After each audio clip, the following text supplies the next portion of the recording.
Kembali kepada orang solehah, sekali lagi akan selalu ada sepanjang zaman. Dari yang dulu-dulu, salah satu perempuan solehah yang saya kagumi kisahnya Allah ceritakan dalam Al-Quran, ibunda Nabi Musa. Kabarnya namanya Yukabid. Ini saya pakai kabarnya. Kenapa? Karena tidak disebutkan namanya dalam Al-Quran. Nah, kan? Yukabid ini teman-teman saudaraku sekalian, ibunda Nabi Musa alaihissalam, beriman kepada Allah Subhanahu wa taala. Beribadah pada Allah Subhanahu wa taala sesuai dengan ajaran-ajaran para nabi yang membawa kepada ajaran agama Islam pada masa tersebut. Akan tetapi pemimpin mereka adalah seorang yang sangat zalim. Tahu kan siapa namanya? Tahu siapa namanya? Oke. Mas Fir'aun ini punya istri sangat solehah juga. Luar biasa ya. Namanya Mbak Asia. Jadi Fir'aun aja yang udah segitu jahatnya, istrinya solehah loh. Jadi jangan bilang suami saya nih orang kurang soleh, kok bisa punya istri sesolehah saya.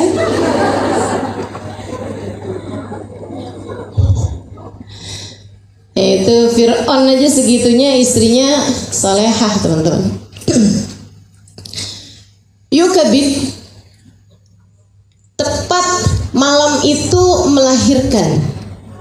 Di malam yang sama Fir'aun dapat mimpi bahwasanya kekuasaannya akan hancur, dirinya akan dihancurkan oleh Allah Subhanahu wa taala oleh seseorang yang lahir malam itu. Hikmahnya Allah teman-teman. Allah punya segala macam urusan, segala macam kisah ya yang tidak bisa kita reka-reka. Kita nggak bilang kenapa sih Allah nggak bikin hamba yang tercinta tuh mulus-mulus saja gitu jalannya. Nggak bisa gitu. Pas malam lahirnya Nabi Musa, pas pulang Allah Subhanahu wa taala jadikan Fir'aunnya ngimpi begitu. Fir'aun ini begitu mimpi seperti itu, besok paginya dia kumpulkan para jenderal, kumpulkan para pengawal. Kemudian dia bilang, dalam hari-hari ini cari tahu anak-anak laki-laki yang lahir pada masa-masa ini, yang umurnya belum setahun, yang umurnya belum sebulan atau belum setahun lah kurang lebih, bunuh mereka semua. Kenapa? Tentu saja karena dia khawatir kekuasaannya, kerajaannya akan dihancurkan oleh orang yang lahir pada hari tersebut. Sebenarnya itu kan menunjukkan bahwa Fir'aun itu kan bukan Tuhan. Betul gak? Kalau dia Tuhan, ini Allah lagi ngejakin nih, kamu ngaku-ngaku jadi Tuhan. Dapat ngimpi begitu aja udah kalang kabut, panik. Panik dia kemudian. Teman-teman saya sekalian. Waduh, akhirnya semua pengawal masuk, semua tentara nih masuk satu kampung, cari tahu siapa aja anak kecil yang ada di tempat tersebut, bunuhin. Satu demi satu depan orang tuanya, langsung penggal. Sehari, 2 hari, 3 hari, para pengawal tersebut berdatanganlah ke tempatnya Nabi Musa. Usianya baru 3 hari. Wah, kocar-kacir orang di kampung tersebut. Pulang ke rumahnya dan menyelamatkan anak-anaknya, tapi nggak bisa diselamatkan. Semuanya datang pengawal, tebas lehernya. Suara teriakan ibu, suara ketakutan anak-anak kecil, suara bayi yang menangis, kemudian berteriak, kemudian hilang suaranya karena lehernya sudah tertebas pedang pengawal. Ibunda Nabi Musa, usia anaknya 3 hari teman-teman sekalian. kebingungan. Ini mau dibuang di mana? Dibuang. Disembunyikan di mana nih anaknya nih? Mau ditaruh di mana dulu nih?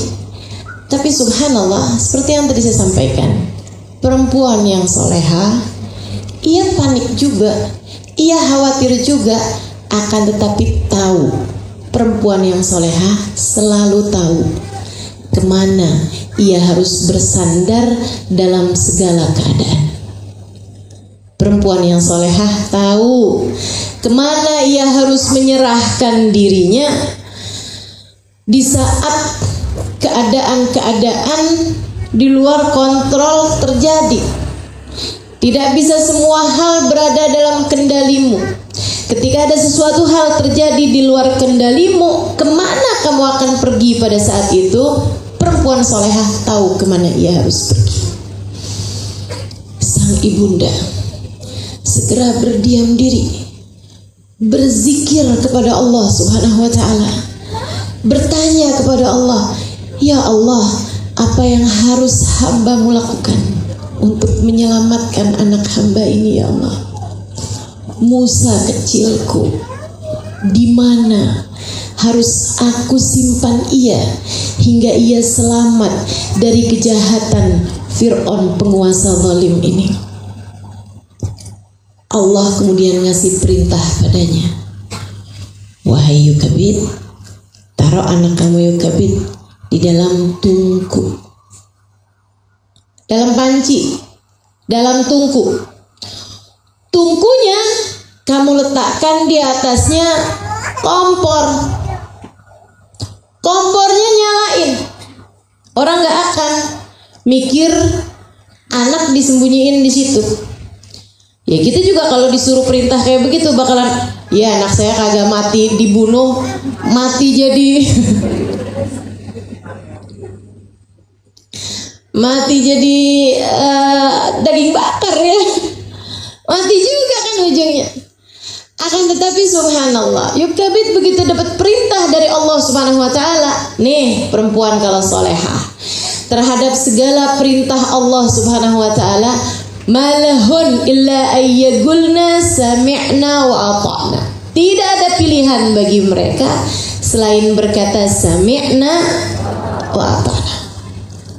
Saya dengar dan saya patuhi ya Allah, tanpa protes, tanpa protes. Tidak pernah disalahkannya aturan Allah. Kenapa sih Allah bolehin suami poligami?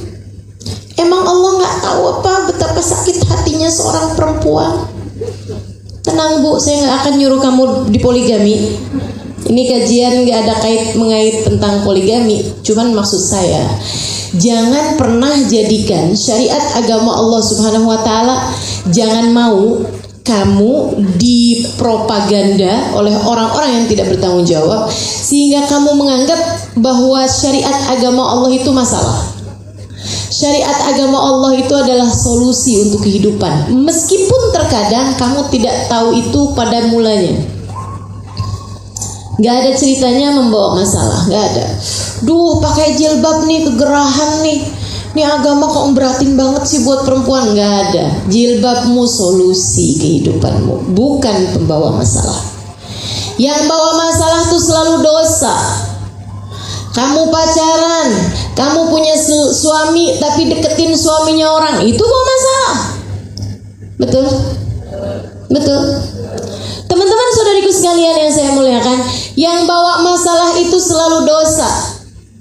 Dan selalu saja syariat agama Allah adalah solusi untuk kehidupan kita, apapun bentuknya teman-teman saudariku sekalian. Meskipun terkadang kayak Yukabid, kelihatannya tuh kayak bukan solusi, tapi kayak masalah gitu. Anak disuruh taruh di atasnya api, tapi iman, keimanan kepada Allah membuatnya berkata sami'na wa ata'na. Dia bawa anaknya kemudian ditaruh di atasnya tungku, tungkunya lagi nyala gitu ya, ditutupin pula tungkunya itu, ditutupin pula pancinya itu, tungkunya. Teman-teman sekalian saya muliakan, habis itu kemudian masuklah pengawal. Berapa orang lengkap dengan pedangnya semua. Kami dengar di sini ada anak, mana dia anaknya? Dilihat masuk ke kamar, bongkar-bongkar lemari, sampai naik-naik ke atas atap, diperiksa, mungkin ada kesimpan anaknya di situ. Gitu ya. Dilihat sampai di bawah-bawah, barangkali ada ruangan bawah tanah atau misalnya di bawahnya ada apa gitu yang bisa diletakkan anak di situ. Enggak ketemu juga gitu kan. Lihat lagi, katanya di sini ada anak. Cari-cari lagi mereka, dan mereka berulang-ulang kali melewati tungku yang sedang menyala tersebut, tapi tidak pernah menyangka bahwa sang ibunda meletakkan anaknya di sana dengan petunjuk Allah.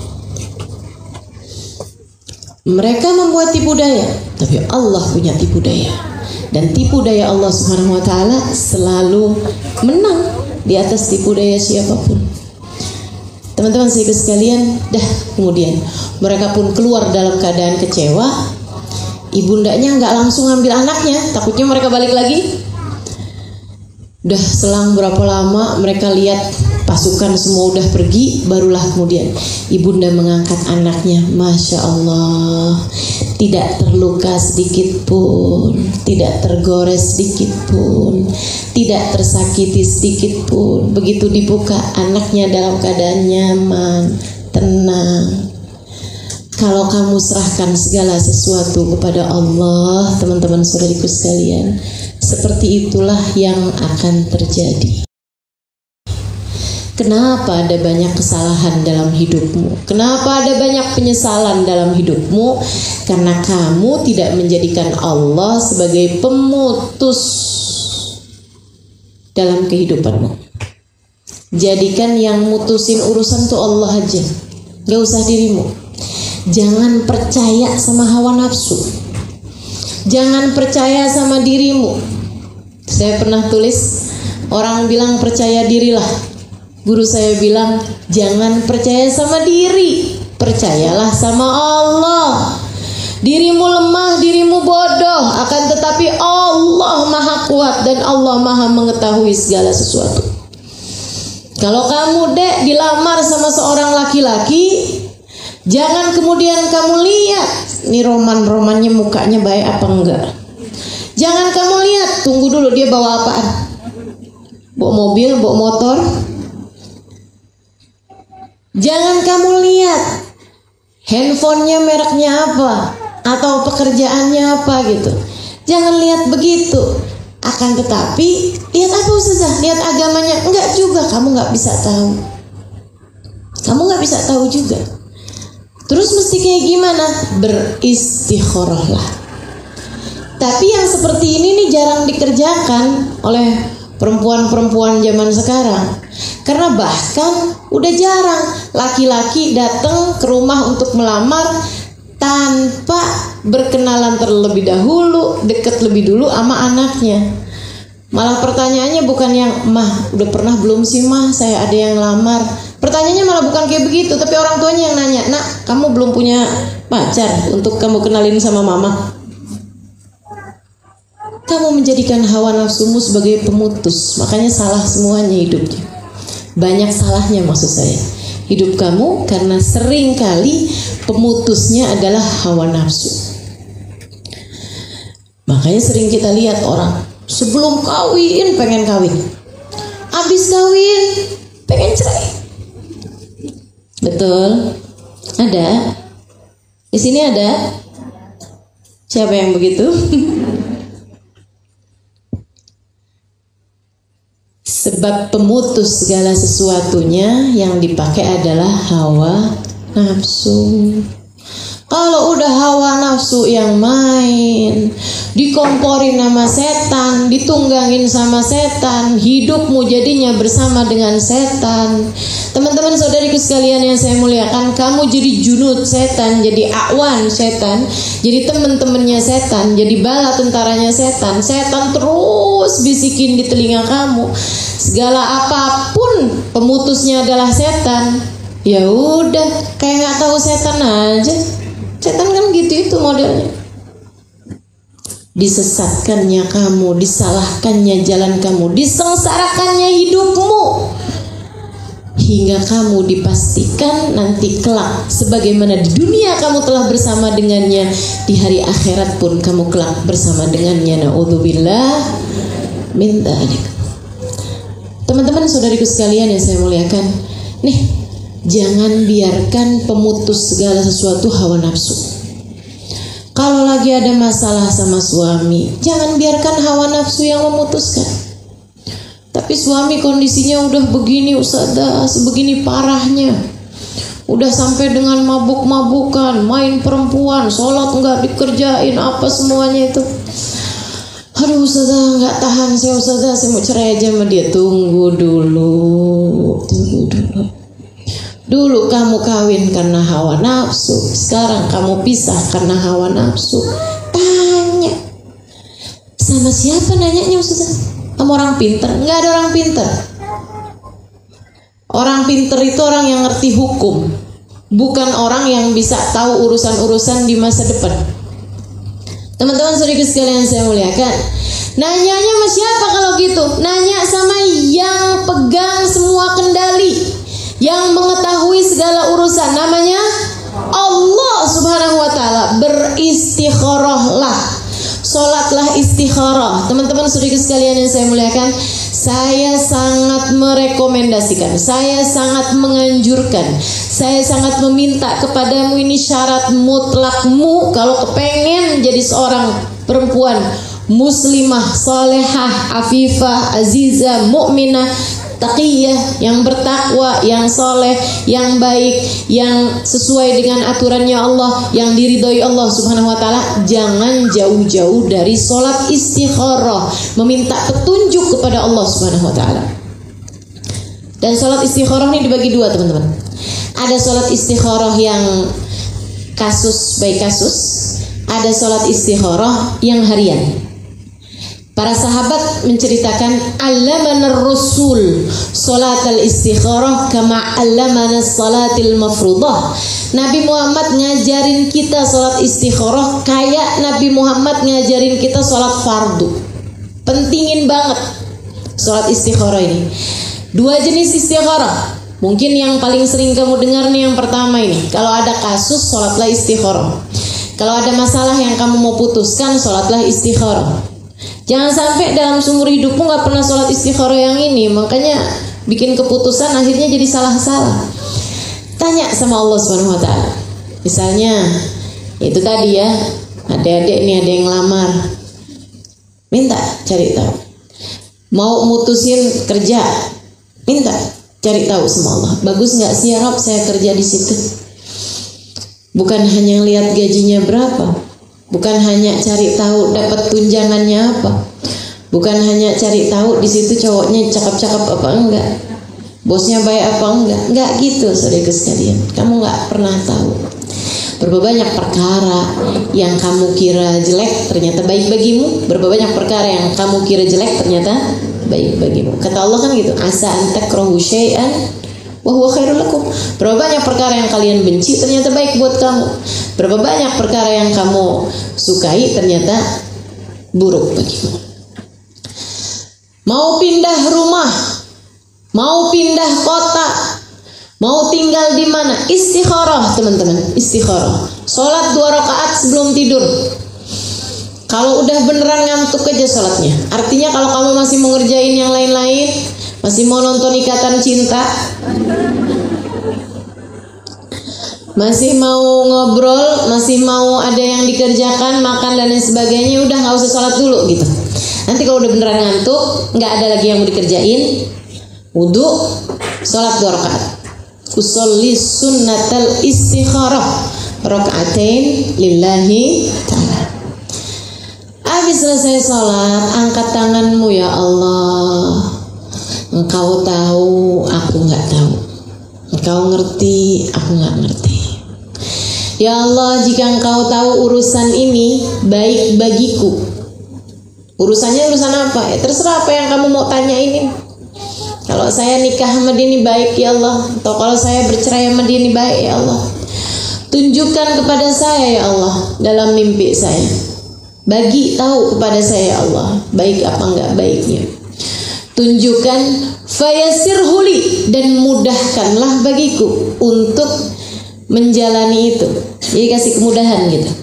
Mantapkan hatiku untuk dapat melakukan. Ya Allah, jika ternyata perkara ini tidak baik bagiku, baik bagi duniaku ataupun akhiratku,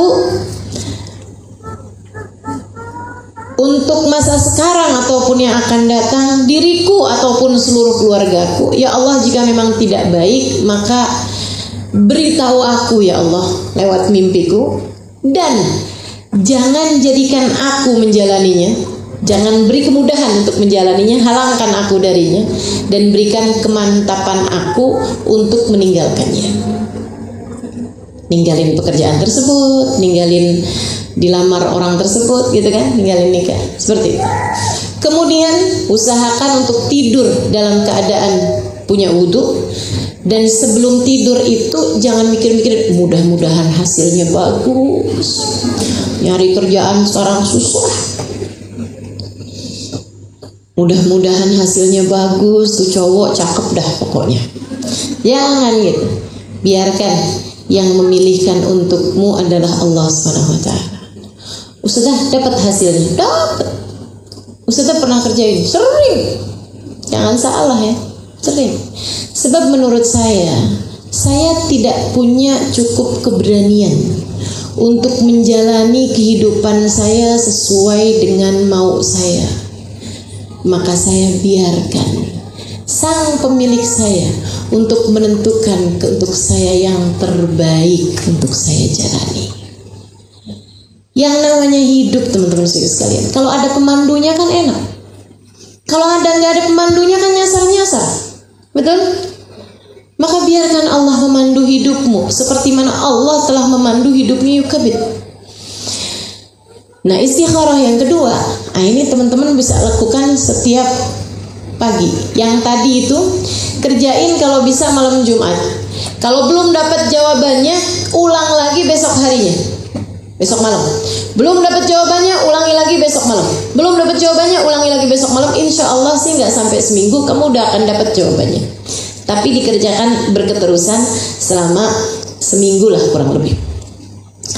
Saudara sekalian, kalau udah dapat jawabannya jangan tawar-tawaran. Oh, hasilnya jelek ya, mungkin istikharahnya yang kurang pas.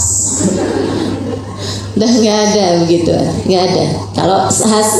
Kalau sudah kamu beristikharah sesuai dengan aturan Allah, keluar jawabannya, itu adalah jawaban dari Allah Subhanahu Wa Taala. Nah, istikharah yang kedua kamu bisa kerjakan setiap pagi, barengan sholat duha. Bahkan ada kata guru saya Al-Hikmah bin Hafid yang ngerjainnya barengan sama qobliyah subuh. Nah, tapi ya selama ini yang sering banyak dilakukan bersama dengan sholat duha. Jangan berani keluar rumah dan berani beraktivitas urusan segala macam sebelum beristikharah ini. Istikharah yang kedua ini bukan ada kasus, enggak. Ini istikharah umum aja, bukan istikharah khusus, istikharah yang umum. Salat 2 rakaat usolli sunnatal istikharah, rakaatain lillahi ta'ala, Allahu akbar, salat 2 rakaat. Bacanya apa Ustazah? Bebas suratnya, yang penting bukan surat tanah, surat nikah ya. Habis selesai salam dari sholat, angkat tanganmu. Ya Allah, ada satu hari ini Engkau berikan lagi padaku untuk aku jalani sebagai seorang hamba-Mu. Maafkan hamba-Mu ini ya Allah, tidak mengerti bagaimana menjalaninya tanpa petunjuk dari-Mu. Maka bimbing hamba ya Allah, biar berbuat yang benar, berbicara yang benar, berfikir yang benar, berniat yang benar, mengajak kepada kebenaran dan diajak menuju kebenaran. Ya Allah, jangan jadikan hamba melakukan yang buruk, yang jelek, yang dosa, atau berbicara yang buruk, atau berfikir yang buruk, atau berniat yang buruk. Ya Allah, jangan jadikan hamba-Mu ini mengajak kepada keburukan ataupun diajak kepada keburukan. Bimbing selalu ya Allah sepanjang hari ini, sehingga aku dapat menjadi hamba-Mu yang Engkau inginkan. Sebagaimana Engkau telah menjaga hamba-hamba-Mu yang soleh-solehah sebelumku ya Allah. Jaga aku bersama dengan mereka. Gitu. Harus gitu Ustazah. Saya nulisnya tadi belum keburu, gak apa-apa, gak harus begitu. Silahkan kamu berkreativitas. Sebab urusan doa ini namanya ibadah ghaira mahdhah. Ibadah ghaira mahdhah itu bukan ibadah ritual. Sehingga maksudnya bukan ibadah yang sudah diaturkan secara syariat, deh. Lain sama sholat. Kamu nggak boleh berkreativitas dalam sholat. Nih kayaknya ruku ini gerakannya kurang simetris. Nggak usah ngarang-ngarang sendiri deh. Takbirnya nih kayaknya agak tinggian tuh biar sekalian tarik nafas. Nggak usah. Udah yang diaturin sama Allah caranya sholat, shollu kama ra'aitumuni usolli. Puasa juga gitu. Udah sesuai aturannya dari subuh ke maghrib. Udah nggak usah diatur-atur lagi. Kayaknya maghrib kurang cukup dah. Sampai kira-kira jam 10 malam gitu. Nggak usah teman-teman saudariku sekalian.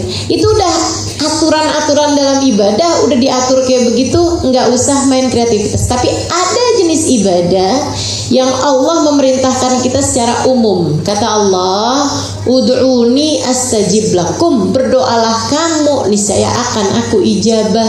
Maka berdoa itu adalah ibadah ghair mahdhah. Ibadah yang tidak diatur secara tekstual harus doanya seperti apa gitu. Ada beberapa doa-doa yang diajarkan sama Nabi, tapi selebihnya kamu boleh memilih doa seperti mana yang kamu inginkan. Gitu ya. Kembali kepada yukabit teman-teman saudara sekalian. Jadi poin pertama untuk kamu menjadi seorang perempuan solehah di masa sekarang, jangan jauh-jauh dari mohon petunjuk kepada Allah Subhanahu wa taala dalam kehidupanmu itu. Mintalah selalu, ya Allah, petunjukmu ya Allah, petunjukmu ya Allah. Sebagaimana kamu juga mengatakan ini 17 kali dalam sehari semalam kurang lebih. Kamu bilang ihdinas siratal mustaqim. Ya Allah, tempuhkan kepada kami jalanmu yang lurus. Tunjukkan kepada kami ya Allah. Beri kepada kami petunjuk jalan lurusmu ya Allah. Nah, artinya begitu.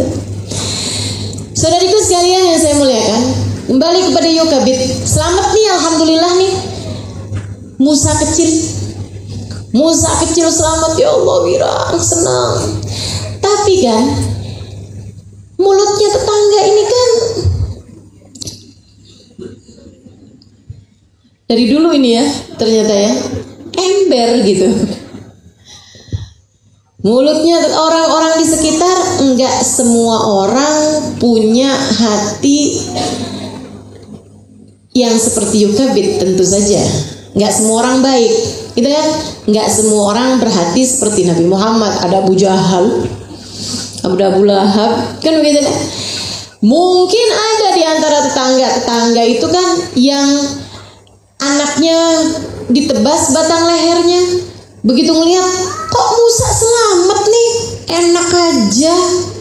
Gak bisa gitu, saya laporin pokoknya. Biar saya kehilangan anak, yukabit juga. Gitu. Jadi yukabit faham betul. Ya Allah, ini esok atau lusa kabar tentang anak saya pasti bakalan sampai juga ke sana, ke penguasa, ke Fir'aun. Jadi bagaimana hambamu ini harus menyelamatkan Musa ya Allah. Istikharah lagi, tanya sama Allah, ya Allah, Musa biar selamat saya apain ya Allah? Sembunyiin di hutan apa, dijagain sama beruang? Jadinya siapa itu? Marsha.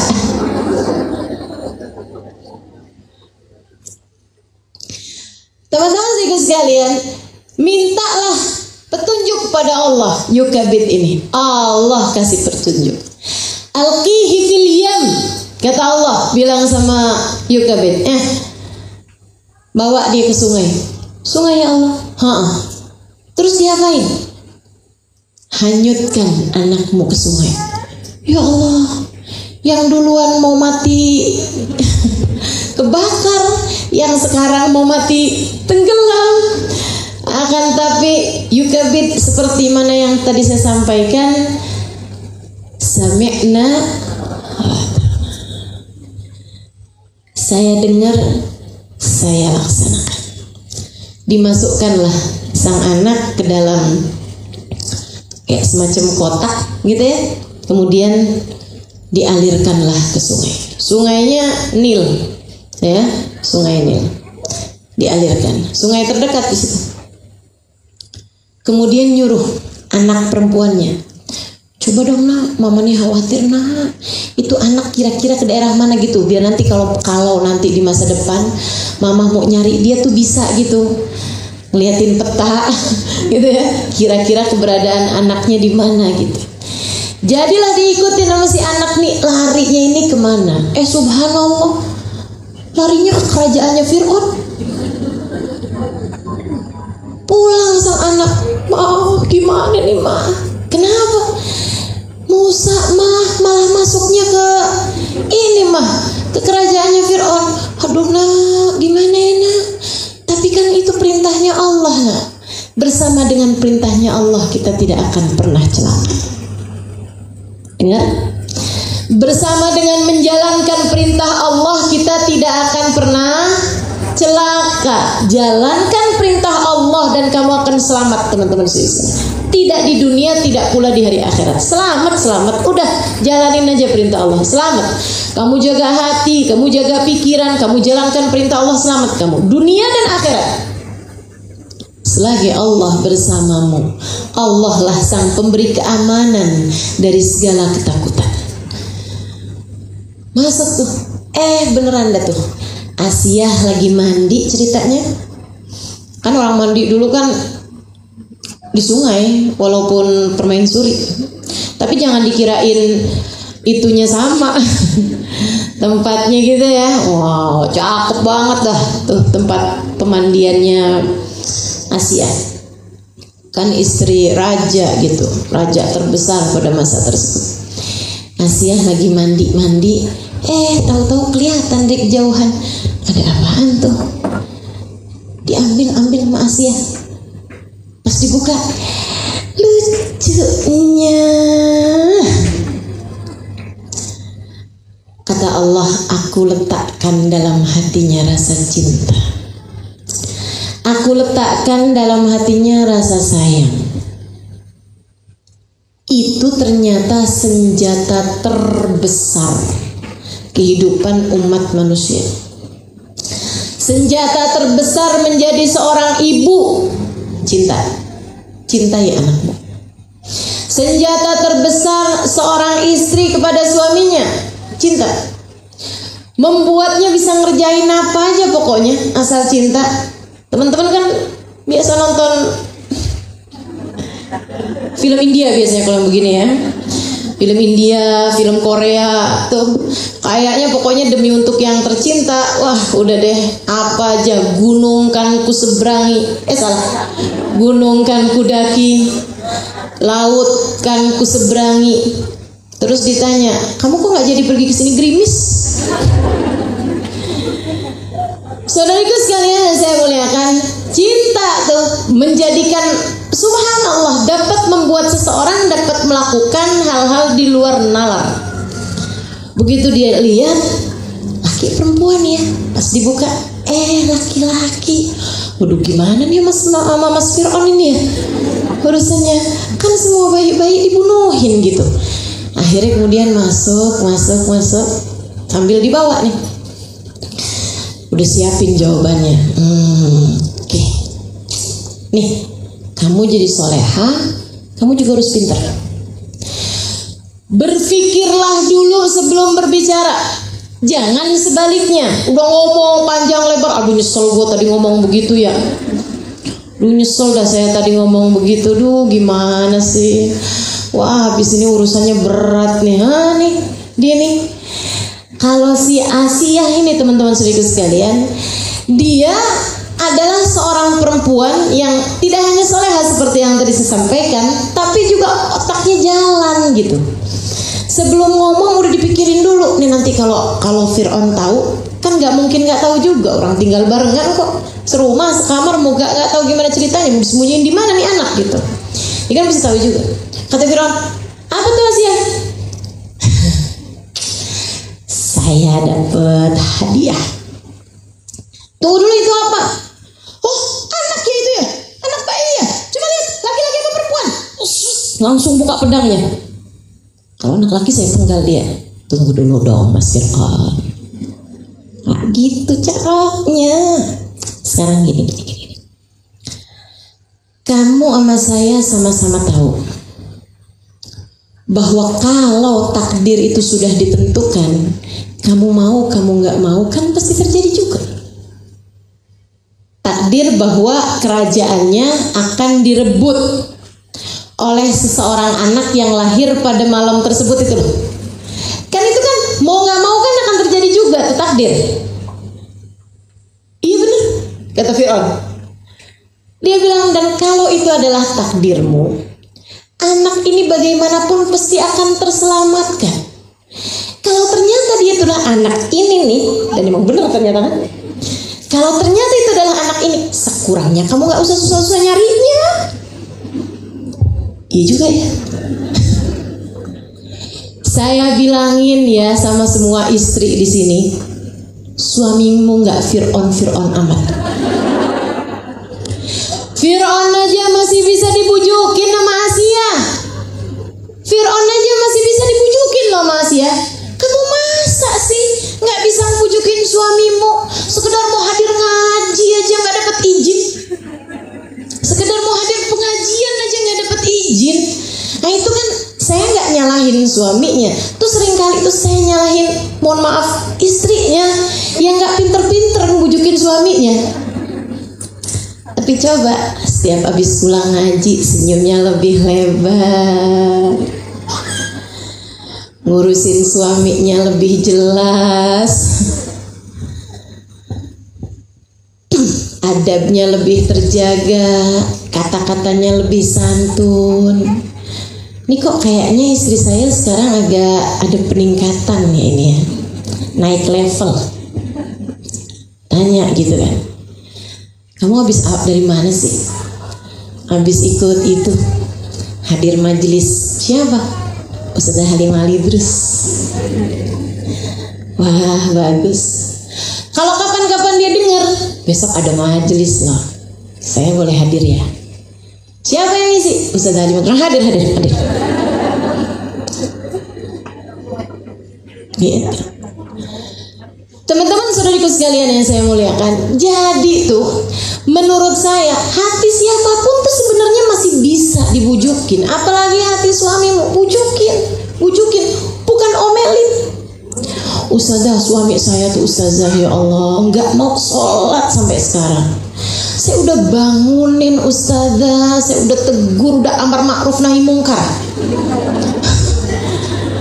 nggak mau sholat juga nih ustazah. Ya Allah ustazah, gimana caranya? Saya kalau ditanya gitu kan, saya bilangin gitu, suamimu nggak sholat nggak jadi tanggung jawabmu loh. Oh iya gitu ustazah. Jadi kalau suami kamu nggak sholat, kamu nggak dosa loh. Oh gitu ustazah. Kamu ngomelin suami dosa loh. Maksudnya ustazah? Kamu tuh teman-teman saya sekalian nyuruh suami sholat pakai ngomel, padahal suami sholat, suami nggak sholat, kamu nggak dosa, kamu ngomel sama dia dosa. Ini kan salah-salah mikirnya nih. Betul. Jadi kalau suami nggak sholat dibiarin aja, ustazah. Ya, bukan gitu juga. Bangunin dengan cara yang baik, kan gitu ya. Ajakin sholat dengan cara yang baik. Cara yang baik itu cara yang bagaimana? Tunjukkan dengan perilakumu, tunjukkan dengan keseharianmu teman-teman, tunjukkan dengan keindahan perilakumu. Nanti tuh akan mengalir juga, dia akan bergerak juga ke arah yang sama. Kamu pernah lihat mixer? Pernah lihat orang bikin kue tuh pakai mixer? Pernah tahu? Saya pernah lihat teman saya bikin kue pakai mixer. itu ya, bahan-bahannya dimasukin aja, mixernya tuh gede gitu kan, itu dimasukin taruh gitu aja, nggak digerak-gerakin. Saya tanya gitu, ini kok nggak digerak-gerakin sih mixernya? Nggak apa-apa Ustazah, biarin aja, nanti juga ikut gerak sendiri. Lama-lama ikut gerak sendiri. Oh gitu, saya liatin aja, saya nggak percaya. Pas saya liatin, iya beneran, nyampur lama-lama, kemudian lama-lama ikut bergerak juga. Dari sana saya belajar, kalau kamu ingin rumah tanggamu tergerak pada satu arah, maka yang harus kamu lakukan adalah berketerusan melakukan hal tersebut.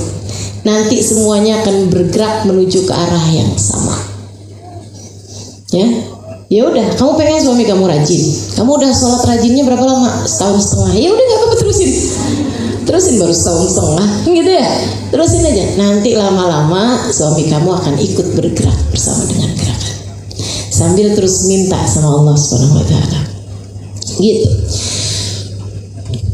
Akhirnya kemudian katanya Fir'aun, tapi nanti kalau anak ini bertingkah bagaimana?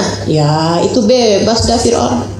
Bebas mas, kamu boleh ngapain aja, kan anaknya juga di sini. Oh ya udah kalau gitu. Maka tinggallah Musa di tempatnya Fir'aun. Kebayang gak sih? Dan kabarnya Nabi Musa itu kan anak yang cerdas. Anak yang cerdas itu teman-teman saudaraku sekalian, tingkahnya banyak. Jadi kamu jangan bilangin anak yang tingkahnya banyak tuh anak yang nakal. Itu anak yang cerdas, anak yang kreatif. Jadi itu Nabi Musa sering banget dah, dia naik-naik ke badannya Fir'aun, cabutin jenggotnya. Cabutin jenggotnya, Masya Allah. Itu Sayyidina Musa alaihissalam. Hari itu kan anak nih kan harus dikasih makan dong. Begitu Fir'aun setuju, Asiyah cari tahu siapa nih diantara istri-istrinya pengawal atau istrinya jenderal, istrinya menteri yang sedang punya anak kecil. Panggilin semuanya yang lagi pada punya anak yang menyusui. Tolong dong susuin anak saya. Allah bikin faharamna alaihil maradi', kata Allah, maka aku halangkan ia dari semua tukang-tukang susu. Setiap kali masuk mulutnya Musa tuh lepeh lagi. Masukin itu lepeh lagi. Waduh, ini bahaya nih. Oh, ini kali nih ibunya nih agak badannya agak ini nih kayaknya lezat ini nih susunya nih. Ya nih. Ya lepeh lagi, ya Allah. Mulai galau, gimana ya? Mas, saya boleh ngasih pengumuman ya ke istana? Oh ya silakan.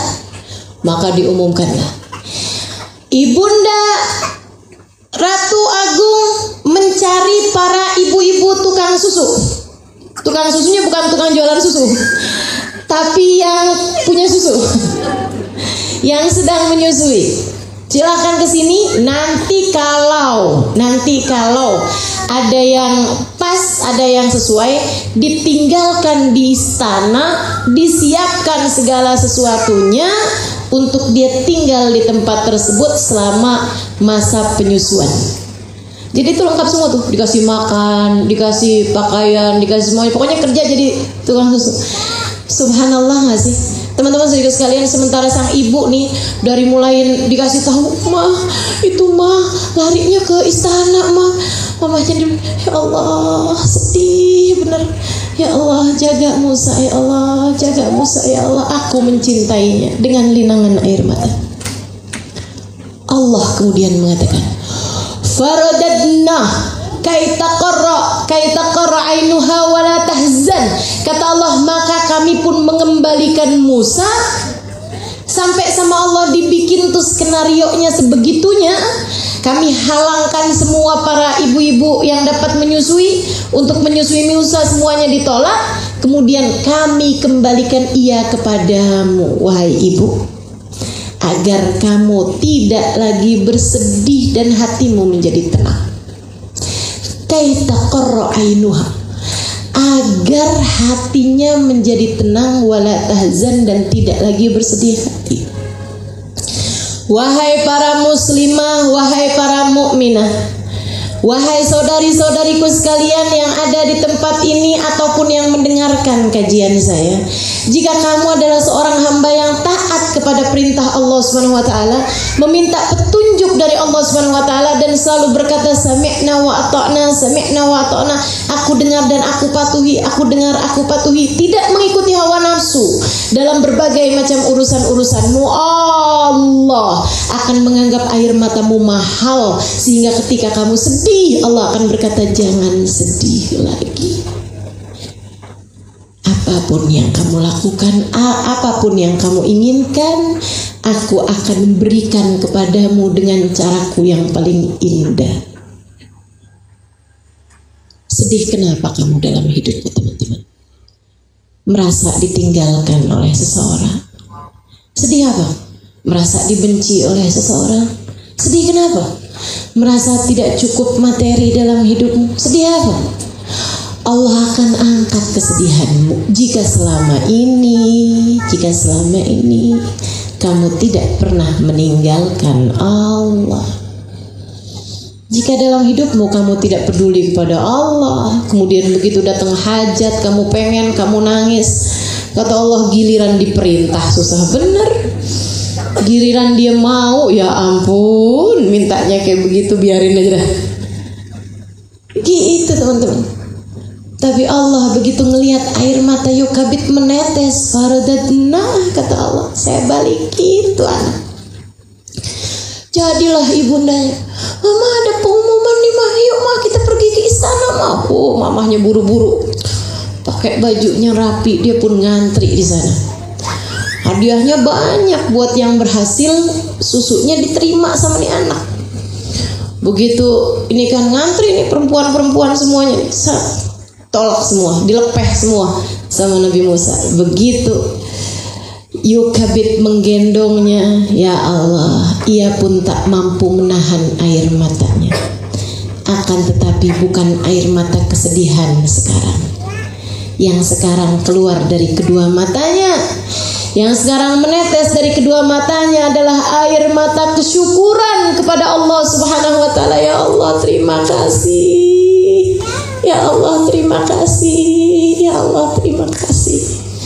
Engkaulah sang maha, ya Allah, di luar kemampuan hamba untuk berpikir jalan keluar.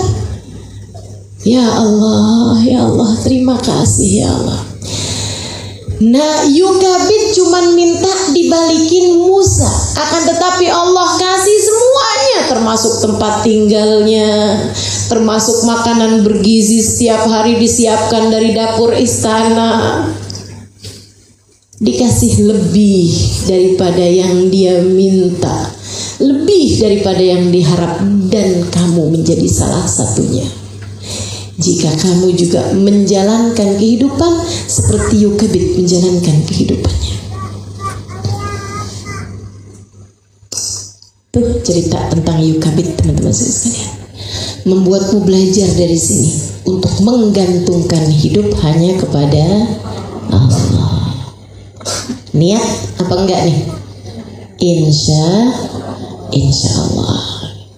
Ya Allah, saya niat seumur hidup saya yang tersisa enggak mau lagi kebawa sama hawa nafsu, enggak mau lagi memutuskan segala sesuatu tanpa menjadikanmu sebagai pemutus baginya. Ya Allah, aku akan serahkan segala urusanku kepadamu.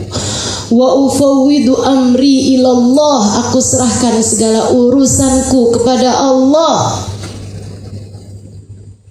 Innallaha basirum bil ibad, sebab Allah lah yang maha mengetahui segala urusan hamba-hambanya. Nah, kita belajar dari Yukabid untuk ini, teman-teman. Insya Allah mudah-mudahan bisa pelajaran besar ini kita praktekkan dalam kehidupan kita. Amin ya rabbal alamin. Jangan putuskan segala sesuatu seperti maumu, akan tetapi biarkan Allah memutuskannya untukmu. Bertanyalah, mohon bimbinganlah, kemudian patuhilah segala apapun yang jadi perintah dan syariat agama Allah Subhanahu wa taala. Enggak pakai tawar-tawaran. Sholat duhur, asar, maghrib, isya, subuh. Nggak pakai tawar-tawaran. Tapi saya lagi sibuk. Nggak pakai tawar-tawaran. Tapi saya lagi acara nikahan nih. Udah ada double 3 nih maskaranya sama bulu matanya. Udah pasang-pasang segala macem. Ini kan make upnya mahal nih kalau saya wudhu. Ya jaga wudhu kalau gitu. Nggak bisa. Gampangan keluar angin. Gimana dong saya? Jangan kalahkan syariat agama Allah untuk apapun, teman-teman. Untuk apapun. Udah nggak apa-apa, nggak usah pakai bulu mata. Jelek dong Ustazah, tapi aslinya kan begitu.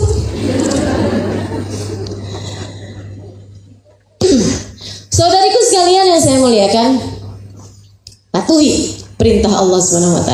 Kamu kerjakan 2 hal tersebut, minta petunjuk dari Allah, patuh kepada apapun perintah Allah SWT. Allah akan berikan kepadamu lebih daripada apa yang kamu mau. Itu pelajaran dari kisah perempuan zaman dulu. Ya, belajar dari perempuan solehah pada zaman dulu, dan sekarang kita akan belajar dari perempuan solehah pada zaman sekarang. Pada zaman sekarang, ini saya juga punya banyak pilihan nih. Siapa nih yang saya mau ceritakan ini ya? Hubabah Maryam. Hubabah Maryam, teman-teman saudara sekalian. Guru saya jumpa sama beliau ketika beliau datang ke Indonesia. Jadi beliau sebenarnya kakaknya Hubabah Nur, guru saya. Saya belajar di Tarim, Hadramaut, Yaman selama kurang lebih 4,5 tahun di bawah asuhan Hubabah Nur bintil Habib Muhammad bin Abdullah Al-Haddar. Nah, Hubabah Nur ini punya kakak lain ibu, Hubabah Maryam, yang adalah istri dari seorang ulama terkemuka di Madinah. Ya, alhamdulillah masih hidup sampai dengan sekarang. Namanya Habib Zain bin Smith. Mudah-mudahan Allah panjangkan usia beliau dalam sehat afiat, insyaallah. Amin. Ini Hubabah Maryam ini, teman-teman saudara sekalian, itu seorang perempuan yang kalau tadi kamu belajar dari Yukabit tentang bagaimana hablum minallah yang terjalin begitu akrab, yang terjalin begitu erat, yang terjalin begitu indahnya, saya ingin memperkenalkan Hubabah Maryam adalah seseorang yang memiliki hablum minallah, hablum minannas yang begitu indah. Beliau itu kayak gak pernah mikirin diri sendiri, yang dipikirin orang aja. Sampai-sampai begitu masuk ke Indonesia nih, misalnya datang dari Madinah ya beliau, saya jemput di bandara. Itu pertanyaan beliau udah langsung, Halimah, saya mau nuker duit di mana nih? Standar. Hampir semua orang kalau pergi ke negara asing nyari tukeran duit, kan gitu ya? Nyari money changer, tahu saya, semuanya juga pasti kayak gitu. Cuman yang beda, kalau kamu nukerin duit mau apa? Mau belanja pasti. Hubabah Maryam, Halimah, saya nanti tolong ya tukerin duitnya nih ya. Tapi tukerin duitnya jangan gede-gede. Maksudnya jangan pecahan 100 ribuan gitu. Emang pecahan berapa Bapak? Yang cukup buat makan sekali makan gitu. Makan sama lauk pauknya. Saya bilang ya 20 ribu udah enak kayaknya Bapak. Ya udah kalau gitu tukerin segituan. Buat apa Bapak? Buat sedekah nak. Sampai Hubabah tuh pernah bilang sama saya, kamu beruntung loh Halimah tinggal di Indonesia. Saya bilang emang kenapa Hubabah? Di Indonesia banyak pengemis. Lah, heran banget saya. Baru ini saya dengar ada orang yang menganggap keberuntungan saya tinggal di Indonesia adalah karena di Indonesia banyak pengemis. Aneh banget kan? Saya maksud Hubabah gini, iya di negeri kamu tuh kan banyak orang miskin, banyak orang fakir miskin. Iya oke, itu betul, itu fakta. Tapi maksud saya, apa keberuntungan saya di sana gitu? Kata Hubabah, kamu nggak susah-susah nak, kalau mau sedekah kan enak. Saya kalau mau sedekah ya Allah, meski pergi dulu ke haram, mesti pergi dulu ke Masjid Nabawi untuk bisa nyari orang miskin. Tetangga nggak ada. Kalau kamu bahkan di rumah bisa diketuk pintu, apalagi kalau Jumat pagi. Banyak bener yang ketuk pintu saya. Assalamualaikum Bu Haji. Sedekahnya Bu Haji gitu. Teman-teman sekalian saya muliakan, senang bersedekah, senang bersedekah di luar nalar. Saya nggak pernah ketemu orang lebih senang berbagi daripada Hubabah Maryam. Nanti itu beliau seringkali diundang makan di rumah orang-orang yang mampu, tentu saja ya, orang-orang kaya gitu kan, dari kalangan pengusaha, dari kalangan orang-orang yang memang berharap keberkahan dari beliau gitu. Itu nanti kalau beliau ke tempat orang tersebut, itu udah janjian sama saya, Halimah, nanti kamu pergi ke dapurnya, tanya-tanya sama pembantu di rumah tersebut berapa banyak orang yang kerja di situ, yang kerja jadi pembantu, tukang cuci.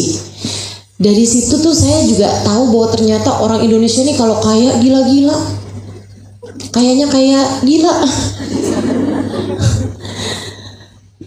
Saya tanya gitu kan, di sini pembantunya ada berapa ya Mbak? Itu orang rumahnya ada 4, suami, istri, anak 2. Saya bilang di sini nih orang yang kerja di sini jadi pembantu berapa orang ya?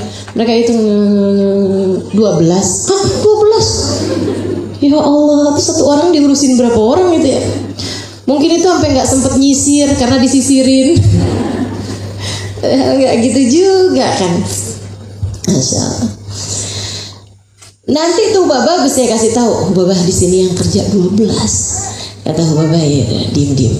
Tuh beliau akan hitung duit gitu, terus kasihin ke saya, bagiin 200-an ribu atau 300-an gitu. Saya akan ke belakang bagiin. Sampai Babah tuh nggak kemana.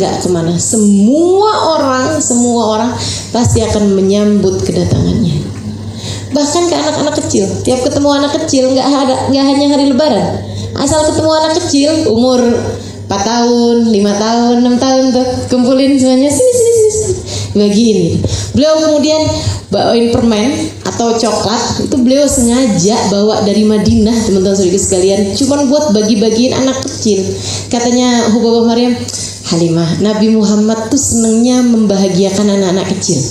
Yuk kita ikutin, kita senengin. Itu kalau kamu bahagiain anak, coba kamu perhatiin, hatimu sendiri tuh akan bahagia.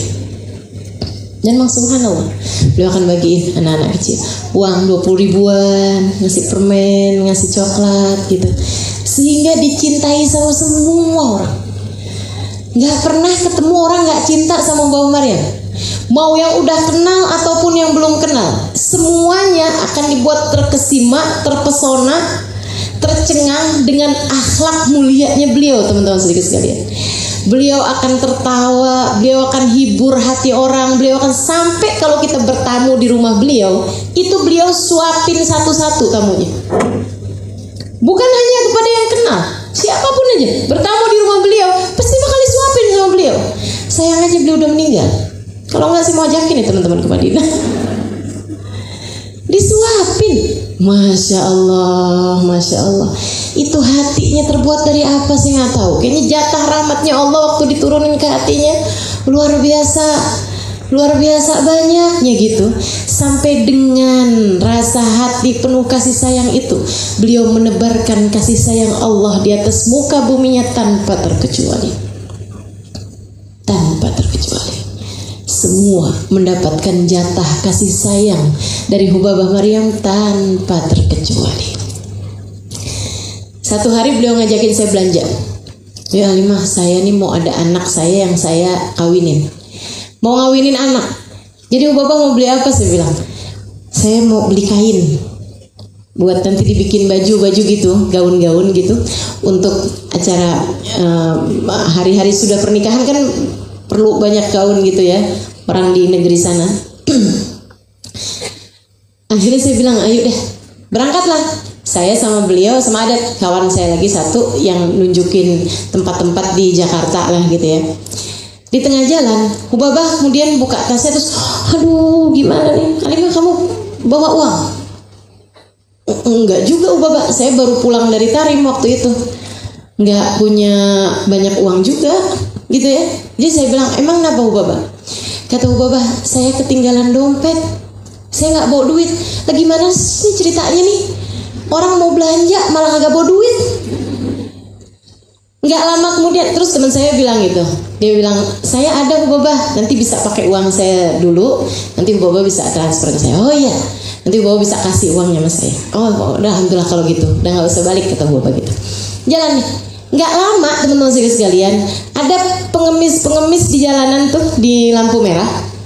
Ada lampu merah tuh kan, ada pengemis di jalanan gitu ya, ngetuk pintu. Hubabah langsung dibuka pintunya, beliau kemudian sedekah. Saya bilang, Hubabah, katanya nggak mau duit, kan bilangnya tadi nggak mau duit. Terus beliau dengan santainya bilang, kalau duit yang sedekah nggak pernah ketinggalan. Saya sampai bengong setengah mati, ada gitu orang niatnya belanja, duit belanja ketinggalan, tapi duit sedekah nggak ketinggalan. Bagaimana denganmu?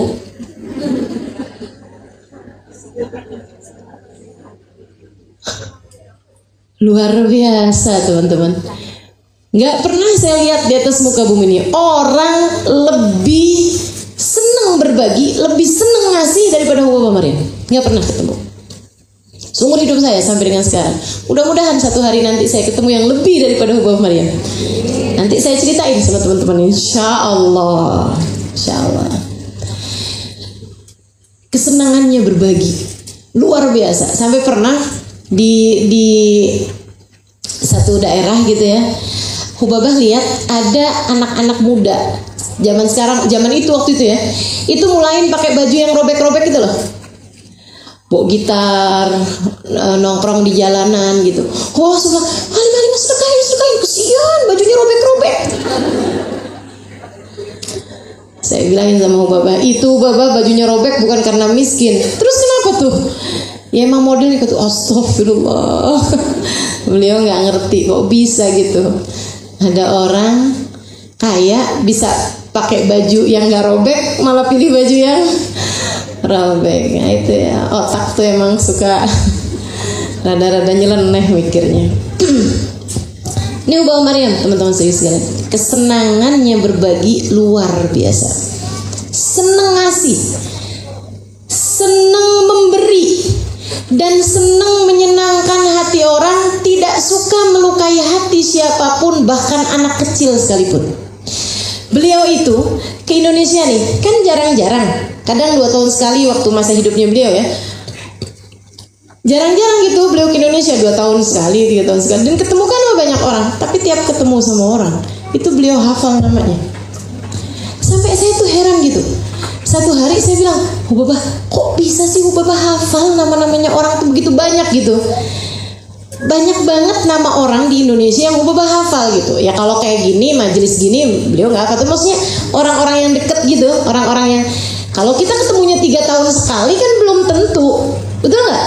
Dan ketemunya sekali doang gitu kan, 2 kali gitu. Jadi kan suka lupa kan. Ini beliau nggak ada lupa-lupanya. Beliau kemudian bilang, Halimah, orang tuh kalau disebut namanya, diingat namanya senang. Jadi saya berusaha untuk mengingat nama setiap orang buat menyenangkan orang. Kepikir. Saya bilang gimana caranya? Setiap kali orang sebut namanya kamu ulangi. Terus saja kamu ulangi. Misalnya gitu. Kamu siapa? Saya Fatimah, gitu kan? Fatimah apa kabar? Fatimah kemarin gimana urusannya? Udah beres? Fatimah udah nikah? Fatimah terus gitu, Fatimah. Nanti kamu akan ingat, kata Bapak gitu. Oh, saya praktekin, nggak ingat juga. Masya Allah, kesenangan untuk menyenangkan orang lain, bahkan kepada anak kecil. Pernah satu waktu kami ada di Surabaya. Sohibul bednya itu karena kepengen banget anaknya deket sama Hubabah. Hubabah ada jadwal ke pondok pesantren, anak-anaknya disuruh ikut satu mobil sama Hubabah. Anak-anaknya juga senang karena Hubabah orangnya memang ya kayak gitu itu. Maksudnya nggak bikin sungkan, nebar kasih sayang gitu. Jadi ini ada anak gitu ya. Ini Hubabah, ini anak tersebut, sampingnya saya gitu. Iya, kayak gitulah posisinya ya. Oh, Hubabah di tengah, anak ini terus saya gitu di samping Hubabah. Anak itu juga di samping Hubabah gitu. Di tengah jalan, namanya anak-anak ya. Saya nggak ngerti juga gimana ceritanya, mungkin dia belum sarapan atau apa, saya nggak paham. Muntah. Yang muntahannya itu jatuh ke bajunya Hubabah. Yang Hubabah itu mau datang nyampe itu mau langsung ngisi kajian. Mau langsung isi kajian di pondok pesantren yang udah ditungguin ribuan orang di pondok pesantren tersebut. Ini bajunya ketumpahan muntahan seorang anak umurnya kayak 9 tahun gitu. Saya tuh udah yang ya ampun, maksudnya udah gak bisa bayangin gitu kayak apa rasa bersalahnya anak itu, kayak apa gak nyamannya Hubabah gitu kan. Dan biasanya kan kalau secara spontan kayak begitu kan orang akan langsung kelihatan tuh, maksudnya keselnya apa-apanya gitu. Ya ampun nak, kamu kok misalnya gitu ya. Hubabah spontannya beliau ketawa. Jadi begitu gitu muntah di bajunya Hubabah gitu ya. Saya sampai heran gitu. Kan memang ada ya orang-orang kalau kesel ketawa. Kalau marah ketawa ada loh. Ada. Kalau takut ketawa juga ada. Saya pernah ketemu itu orang kayak gitu. Jadi pas dikasih tahu sama dokternya gitu, kamu kena sakit ini. Takut. Ya takutnya malah ngakak. Dia bilang, ya Allah Ustazah, saya sampai bingung. Karena saya tuh Ustazah kalau takut saya ngakak Ustazah, ya Allah. Gimana tuh? Lagi ada-ada aja. Jadi Hubabah ini begitu kejadian kayak gitu, beliau malah ketawa gitu. Terus Hubabah begitu habis saya ketawa, beliau bilang kayak gini, ya Allah, saya ingat lagi zaman saya kecil, saya persis kayak kamu nak. Jadi anaknya tuh langsung senyum. Terus dia bilang, maaf bapaknya bilang, gak apa-apa, kamu persis sama kayak saya waktu zaman saya kecil. Saya kalau dibawa kemana-mana sama abah saya, sama umi saya suka muntah juga. Dan langsung cair, begitu luas hatinya. Kayaknya tuh yang tumpah, ya udah biarin muntahannya aja. Hatinya jangan sampai tergores, hatinya jangan sampai terluka. Masya Allah. Begitu nyampe ke pondok pesantrennya, Hubabah langsung pamitan dulu kamar mandi sambilan minta tolong sama saya, tolong Halimah carikan daster atau apapun. Beliau bilang sambil ininya minta tolong dicucikan. Dah santai aja beliau. Beliau kemudian pakai dasternya Sohibul Bait. Sohibul Baitnya seneng. Hubabah memberikan kajian dengan pakai baju dari beliau gitu, baju dasternya beliau. Habisnya selesai dipakai sama Hubabah itu disimpan, nggak dicuci-cuci udah. Berkahnya Hubabah tuh hati, saya pengen pinjem hatinya Hubabah Maryam. Kalau lagi ngadepin orang berasa berat-berat, ya Allah pengen pinjem saya rasa hatinya. Bagaimana mungkin bisa memiliki hati seluas itu sehingga tidak ada yang pernah tersakiti dengan ucapannya, bahkan membahagiakan siapapun bersama dengan ucapan beliau. Suaminya, ya Allah, cintanya sama Hubabah Maryam luar biasa. Beberapa tahun sesudah Hubabah Maryam meninggal, saya berjumpa dengan beliau. Saya bilang, Habib, kuluna mushtaqin lakum. Semua orang nih di Indonesia nih pada kangen semua Habib. Masa mata setuju indena. Saya bilang, kapan nih Habib mau datang nih ke kita nih? Kita udah kangen semua Habib, semua Habib gitu.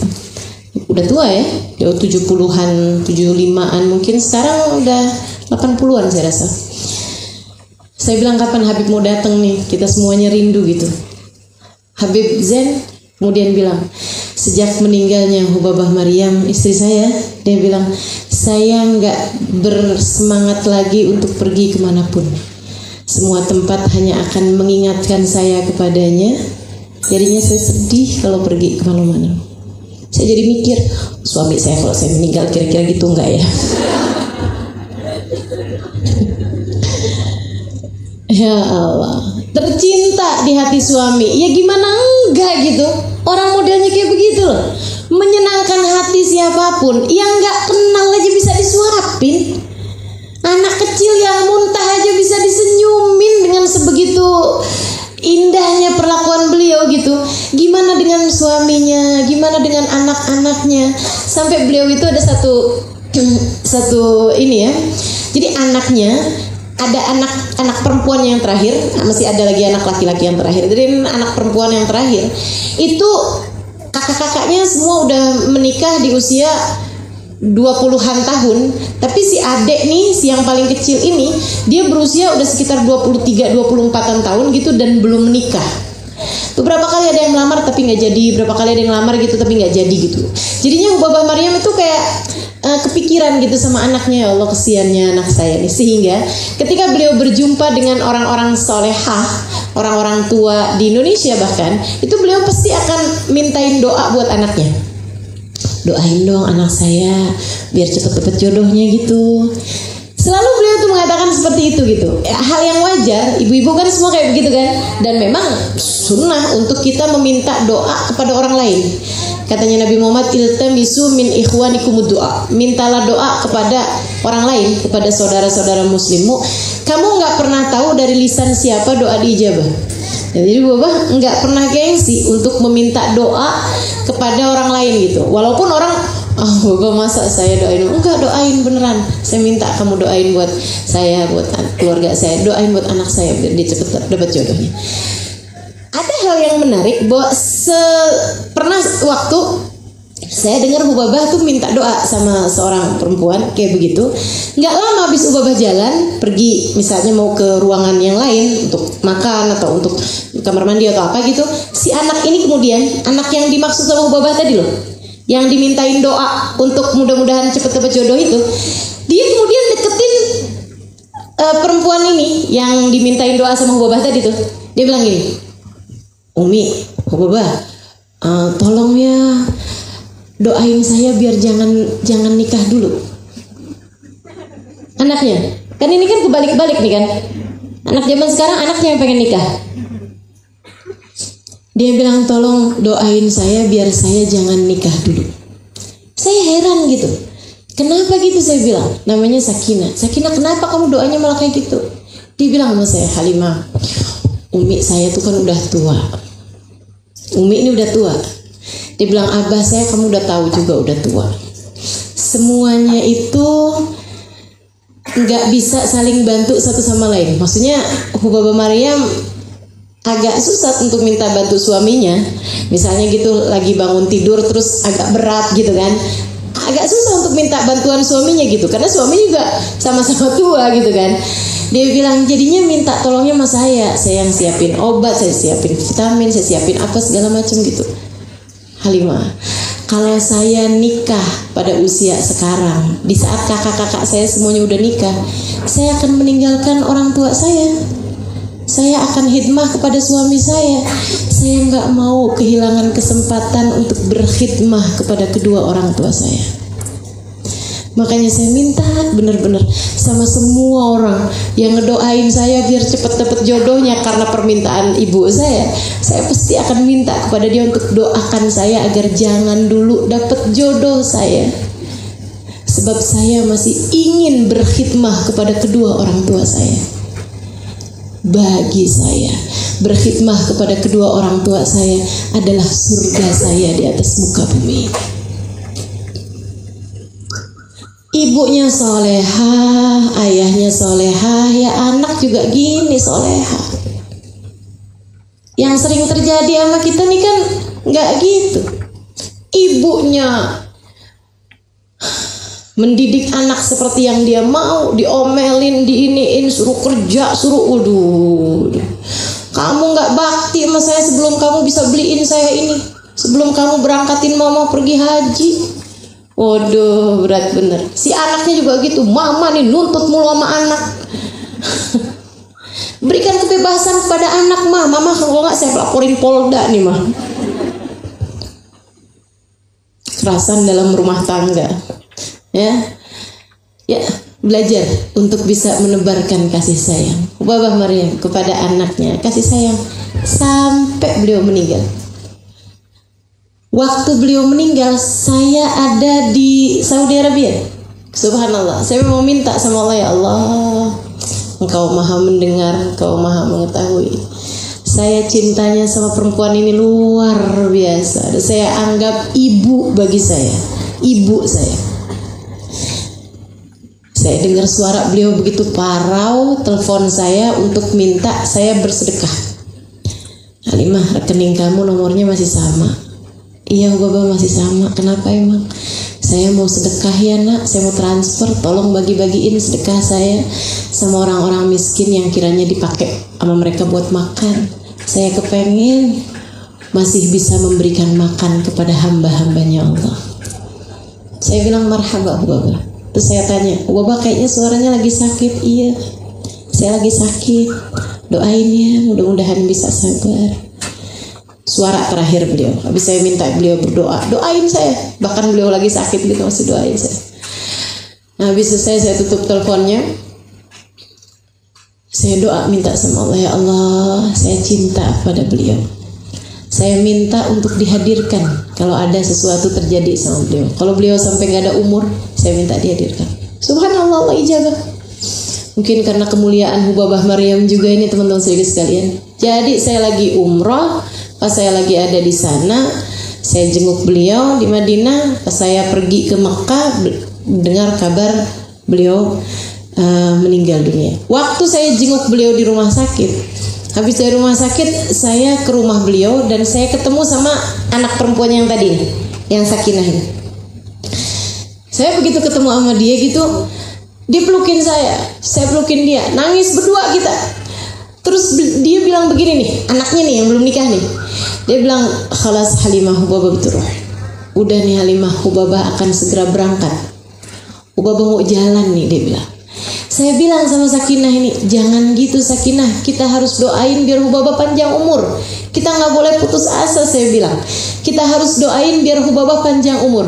Sakinah bilang, Halimah, saya adalah orang nomor 1 yang mendoakan beliau panjang umur. Saya sampai doa minta sama Allah, ya Allah, panjangin umur umi saya. Walaupun terbaring di atas tempat tidur, nggak apa-apa, buat saya urusin, buat saya baktiin. Saya nggak apa-apa, saya sakit, terbaring di atas tempat tidur berapa tahun gitu, nggak bisa ngapa-ngapain, nggak apa-apa. Yang penting umi saya ada bersama dengan saya. Buat saya dia bukan hanya umi Halimah, ibu juga, saudara juga, kakak yang menyenangkan juga, kawan bercerita juga. Dia buat saya adalah semua orang. Kalau beliau nggak ada umur, saya yang paling sedih di antara semuanya. Saya bilang, terus kenapa kamu berkata tadi Hubabah mau pergi gitu? Dia bilang tadi pagi nih, sebelum Hubabah dipakein oksigen yang membuat beliau nggak bisa bicara, nggak enak bicara, tidak memungkinkan untuk bicara. Dia bilang beliau minta dikumpulin anak-anaknya. Beliau kemudian bilang sama anak-anaknya, khalduni aruh, udah ya nak, biarin umi jalan, biarin umi berangkat. Bukan meninggal ya, bahasa mereka ini ya, berangkat, karena memang perjalanan hakiki ke sana. Dunia ini nih sebentar aja gitu, mau nyusun bekal, habis itu dibawa nih buat berangkat gitu. Beliau mengatakan, khalluni aruh, wahai anakku sayang semuanya, biarkan aku pergi, ikhlaskan aku pergi. Kalian gak usah khawatir, kalian gak usah takut. Kam qad sawwali rabbi fil jannah. Berapa banyak yang Allah sudah siapkan untukku di surganya. Kalian gak usah khawatir. Umi udah diperlihatkan sama Allah. Sudah begitu banyak yang Allah persiapkan untuk umimu ini di surga. Maksudnya dari kenikmatan-kenikmatan dari sejak alam barzah dan lain-lain. Ya gimana gak disenengin sama Allah? Hidupnya isinya cuma nyenengin orang terus. Suaminya dibuat seneng, anaknya semua dibuat seneng, keluarganya dibuat seneng, saudaranya dibuat seneng. Gak ngerti nyakitin hati orang, tapi selalu membuat senyum orang.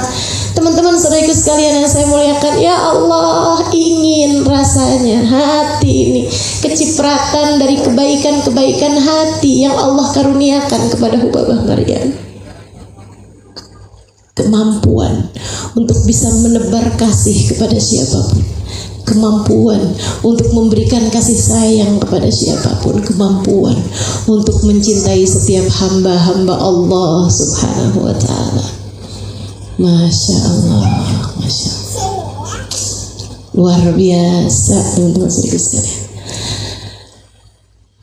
Habis selesai beliau bicara seperti itu, giliran saya yang gantian nangis. Habis itu dapat 2 hari kemudian saya dengar kabar beliau meninggal dunia. Kami pun bertakziah ke sana. balik dari Mekah ke Madinah. Dan setiap kali saya datang ke Madinah, anak-anaknya selalu punya cerita. Termasuk cerita ini nih, yang diceritakan oleh salah satu putrinya, yang lain. Bukan yang ini ya, bukan yang tadi saya ceritain. Beliau cerita, dia nanya sama saya gini, Halimah, Bapa Maryam kan dulu sayang sama kamu, dekat sama kamu. Saya bilang iya.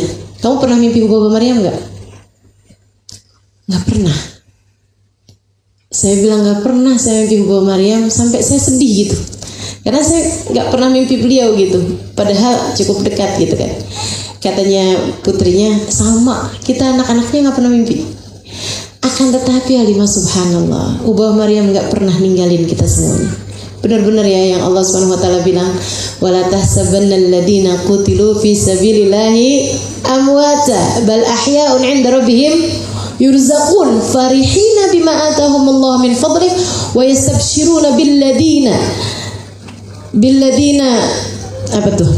Lam yalhaqu bihim alla khaufun 'alaihim wa lahum yahzanun. Kata Allah, janganlah kalian sangka orang yang matinya di jalan Allah. Orang mati di jalan Allah itu bukan hanya mati di medan peperangan, tapi orang yang matinya di jalan Allah karena mereka hidupnya di jalan Allah. Bapa Maryam ini kan hidupnya menebar rahmat kasih sayangnya Allah. Teman-teman sekalian, la tahsabanna alladziina qutilu fi sabilillahi amwata. Mereka enggak mati, bal ahya'un. Mereka hidup. Inda Allah, di sisi Allah, yurzaqun, diberi rizki. Diberi rizki, katanya para ulama, dan kalau mereka diberi rizkinya banyak kan bisa berbagi bahkan dari alam barzahnya. Makanya kenapa saya adalah salah satu di antara yang senang untuk berziarah ke makam para wali. Ke makam para wali dengan syarat ini ya, makam para wali, kubur para wali, kubur para nabi. Saya senang berziarah kepada mereka karena saya yakin mereka punya sesuatu untuk bisa dibagi kepada orang yang hidup dari ampunan Allah ketika kita meminta kepada Allah dengan keberkahan mereka. Ya Allah, dengan keberkahannya beliau ini ya Allah, karuniakan kepadaku ampunan, karuniakan kepadaku kebaikan-kebaikan yang kau berikan padanya. Ya Allah, akhlaknya mereka ya Allah, karuniakan juga kepada saya. Ya Allah, ketawaduan mereka karuniakan juga kepada saya. Ya Allah, kebaikan hati mereka karuniakan juga kepada saya. Teman-teman sekalian, kata anaknya cerita, kami nih Halimah, satu hari kami mau masak gitu ya. Terus kami ingat beberapa hari mau masak gitu, kami ingat ada satu bumbu yang Hubabah itu dapat dari Indonesia. Beliau kalau masak itu selalu pakai bumbu itu, entah mungkin daun salam atau apa yang nggak ada di sana gitu. Kami cari tuh bumbu itu nggak ketemu. Padahal rencananya kami berapa kali tuh asalnya waktu itu sempat lihat gitu tuh bumbu ada di dapur gitu. Mau kami buang karena kami nggak biasa menggunakannya. Akan tapi kami pikir, oh ini punyanya Bapa Maryam, sayang-sayang nih kalau dibuang, punyanya Umi nih. Jadi mendingan kita masak aja, masak daging, terus bumbu ini dipakein, terus dagingnya, masakannya kita bagi-bagiin sedekah buat Umi. Jadi nih bumbu ini nggak kebuang gitu. Mereka udah sepakat kayak begitu, mau masak bumbunya nggak ketemu. Sampai akhirnya ya udah deh gitu, udah nggak jadi masak tuh hari. Udah, besok aja nanti kita cari lagi, kita baru akan masak. Dia bilang pagi hari Halimah, telepon di rumah nih berdering, saya angkat dari kerabat jauh kami, entah mungkin sepupu, Hubabah Maryam, pokoknya dari kerabat jauh gitu. Dia bilang kayak begini, saya tadi malam dimimpiin ibu kalian, Hubabah Maryam. Dia bilang sesuatu perkataan saya nggak ngerti. Dia bilang tapi karena ini pesan jadi saya sampein aja. Apa pesannya? Dia bilang bumbunya di belakang kulkas.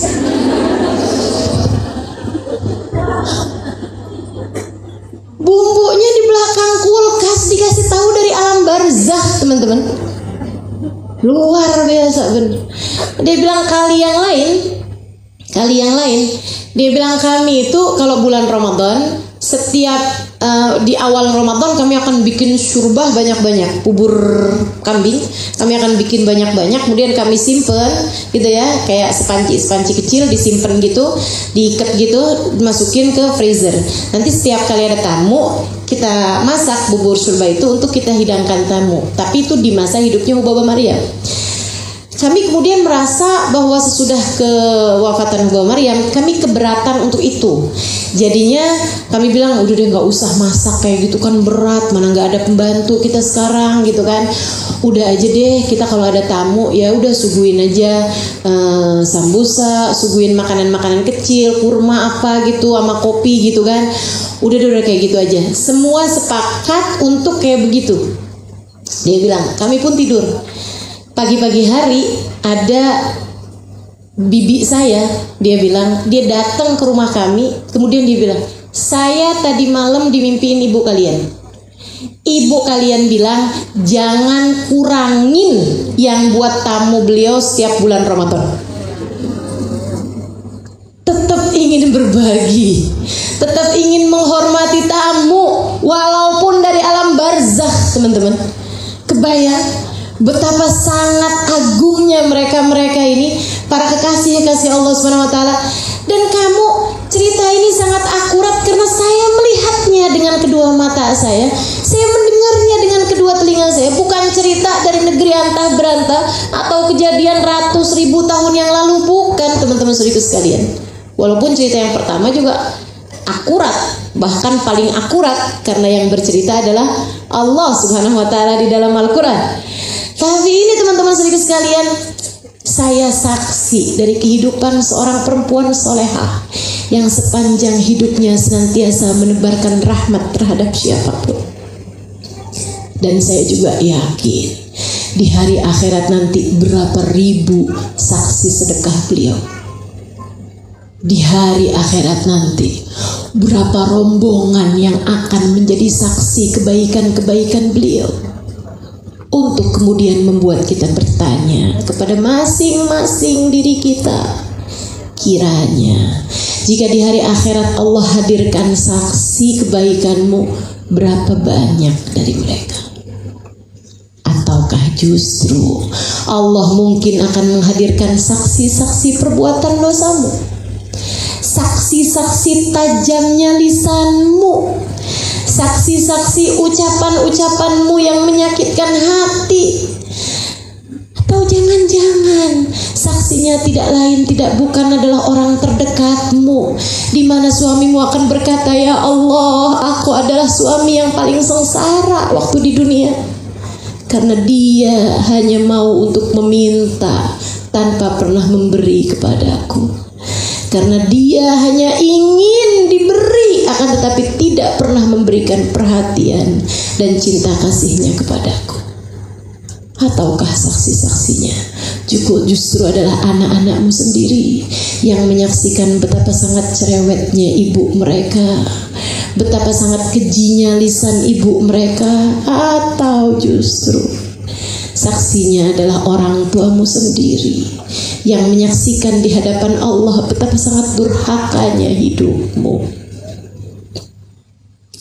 Teman-teman saudariku sekalian, hablum minallah, eratkan hubunganmu dengan Allah seperti Yukabid yang memiliki hubungan yang begitu indah dengan Allah Subhanahu wa taala.